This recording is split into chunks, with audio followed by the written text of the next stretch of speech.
আসসালামু আলাইকুম, আমি ডাক্তার সোহেল রানা বলছি। কিডনি রোগ কেন হয়? কিডনি রোগের প্রধান কারণগুলো কি কি? ডায়াবেটিস।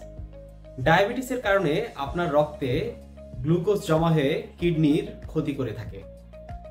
উচ্চ রক্তচাপ। উচ্চ রক্তচাপের কারণে আপনার কিডনির রক্তনালী চাপ সৃষ্টি হয় এবং ধীরে ধীরে কিডনির ক্ষতি করে থাকে। গ্লোমেরুলোনেফ্রাইটিস।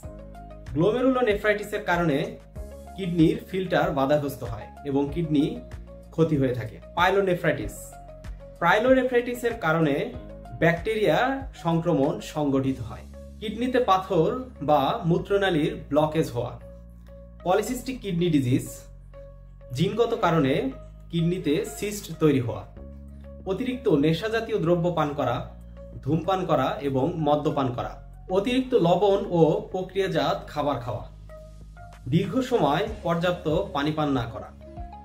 ঔষধের মাত্রা অতিরিক্ত ব্যবহার। এসবের কারণে কিডনি ক্ষতিগ্রস্ত হয়ে থাকে। স্বাস্থ্য বিষয়ক সুন্দর সুন্দর টিপস পেতে আমাদের চ্যানেলটি সাবস্ক্রাইব করুন এবং বিস্তারিত জানতে ভিজিট করুন redonpharma.com। ভালো থাকবেন, সুস্থ থাকবেন এই কামনায়। আল্লাহ হাফেজ।